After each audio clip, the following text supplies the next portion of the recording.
Milwaukee on Friday held the Brewers to just a run over 6 innings, and the Dodgers' lone win in that 4-game series. And since the All-Star break, #1 in the National League with a 182. He is the workhorse. He's not only the workhorse of the Dodgers, he's pretty much the workhorse of baseball as far as how deep he goes into the game, how often he does that, and the quality of stuff. The fewest runs given up, like before the 6th, 7th inning. This guy gets people out all the time. Throwing a few more cut fastballs since the All-Star break, a few less curveballs, but the foundation we know is the fastball and the splitter. Here's his 2-2. Wow, that thing is disappearing so far. 2 splitters and both of them beauties. 91 miles an hour. He threw the first pitch of the game, a 4-seamer too low, but then a 4-seamer for a strike, and here come the splitters. And if you establish that you can throw the 4-seamer for a strike at the knees, they are going to be swinging at that splitter. Up comes Brandon Lau, who the Pirates got from the Rays in a trade this offseason. Rips it by Freeman for a base hit. Got a first pitch splitter and knew what to do with it. Lau's put together a great first year in Pittsburgh. 27 home runs, 80 knocked in, and he's got a base hit here. See the difference in the splitters just from the height.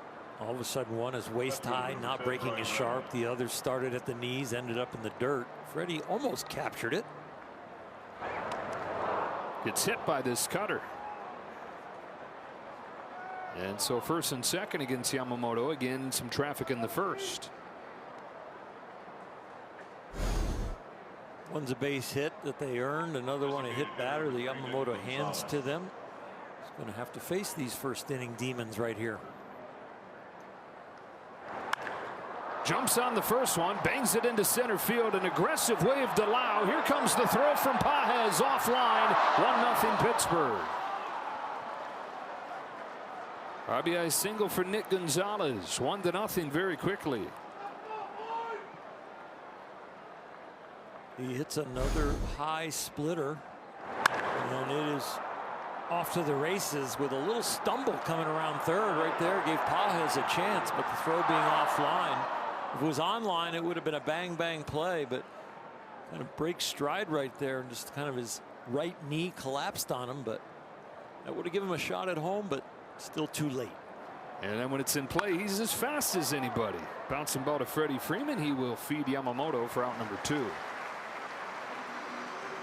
So second and third, a run in the bank, 2 gone, and Rafael Flores Jr. Pops it up down the right field line for Kyle Tucker. Sprints under it and makes the catch to end the inning. Pirates get on the board first, though. Dodgers come to bat against Bubba Chandler when you come back. Home with an 0-2, and he gets his second strikeout on that splitter. He gets the strikeout. He gets soft contact early, and he's having a great year. Trying to hunt his 13th win of the year here. Shortstop number 26, Jacob Gonzalez. Learning the league, learning batters, learning the scouting reports.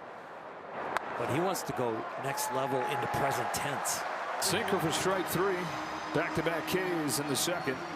So reading swings on and foul balls and body language of guys getting in the box, of situations and what kind of personality do they bring into the box in pressure situations compared to no out, nobody on. Fly it. Strikes out the side with 3 different pitch types in this second. Gets Mangum with a splitter. Gonzalez with a sinker. Triolo with a 4-seam.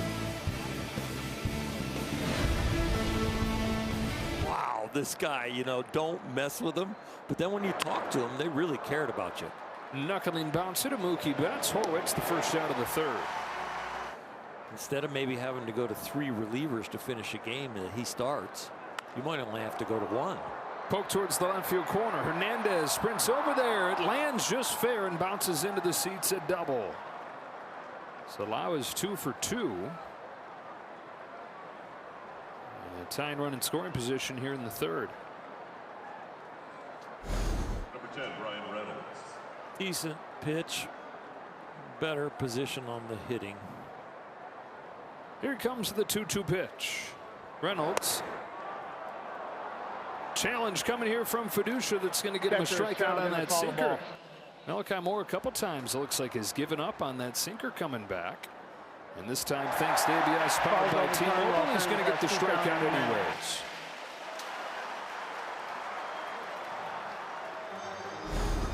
Starts inside, leaks back to the corner. Gonzalez again cracks a base hit into center field, and it's the same combination as the first inning to tie it here in the third. Gonzalez knocks in Lau. Well, there's been a pattern to the hits. It has been when they are up about thigh high or waist high, and here's one thigh high that they get to. When he has been down at the knees or up and in, jamming their hands, he's been getting them out easy. But a few mistakes so far to plate these 2 runs have been splitters up and fastballs up about thigh high, waist high. Pounds this one into the ground to second. Tommy Edmonds got it, and that's that for the Pirates in the third, but they've tied it. 5 home runs, 10 knocked in over the last week. Pokes one to first, knocked down by Freddie Freeman, takes his time, takes it himself. Base is empty. Here it comes. Got him looking. The fastball to the knees. Strikeout number 6 for Yamamoto. 2 gone in the 4th. Just clipped the bottom of the strike zone right at the hollow of the knee. The 4-seamer maintains its altitude and gets the call.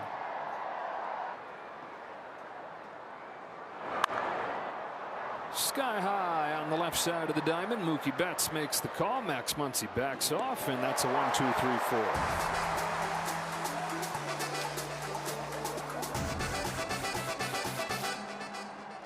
9-1-2 for the Pirates. Top of the 5th. Jared Triolo pops the first pitch up. Foul ground at first. Freddie Freeman. 1 pitch, 1 out for Yamamoto. Returns and deals a 1-2 pitch.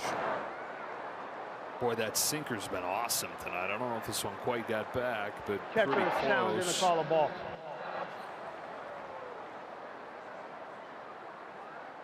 Yeah, it did.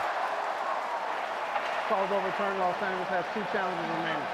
Like he's been watching Orr Hershiser YouTube videos. Let's go with Greg Maddux. But this is really outstanding. I love it because back in the day when I was learning that pitch, they told me you can't throw in there. That's where those guys, their sweet spot is down and in or kind of middle in. And I'm like, I've never seen a guy swing a bat when he's kind of scooting back from the plate. So since they're flinching, we're going to stay in there. Nailed the edges. Home of the 1-2 pitch to Lau, and he strikes him out with a splitter. 1-2-3 inning in a flash, and halfway home in a 4-2 game.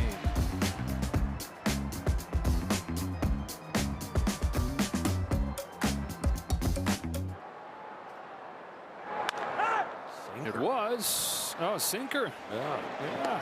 Grounded to second for the first out of the 6. My hint before the computer told us what it was is where the target was. The splitter target has been kind of outer half. First pitch curve. Splitter bounced to Max Muncy. 2 up and 2 down in the 6th. Then 9 in a row retired by Yamamoto. It was smooth from Max. Decided to wrong foot the throw, even though he had time to plant, but very confident in his throwing abilities now. Here's the payoff, and he lost him. That's his first walk of the game. He's got 4 different pitches that grade out as top 10 in their respective bucket. Yeah, high fastball to finish him off, get his 9th K for a 2nd consecutive start.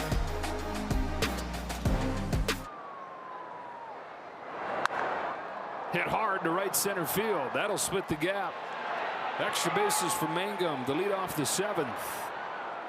Stops at second with a leadoff double. So the first hit for the Pirates since the 3rd inning, and just like that, they get the tying run to the plate. Brock Stewart in the bullpen will throw a little bit more in earnest, and Yamamoto will be bearing down. Still got to really worry about the guy at the plate. So it's 3-1. A pop up left side of the diamond. Max Muncy for the first out. Yamamoto's 2-2. Oh, got away from him and hit him. So a 2 strikes on the 9-hitter ends up hitting him. Tying run is aboard. Go ahead run is coming up in the form of Horwitz. And with that, Dave Roberts gets to his feet. And he's coming out of the dugout to make a change. 6 2/3 from Yamamoto. The crowd begins to rise in appreciation of their favorite.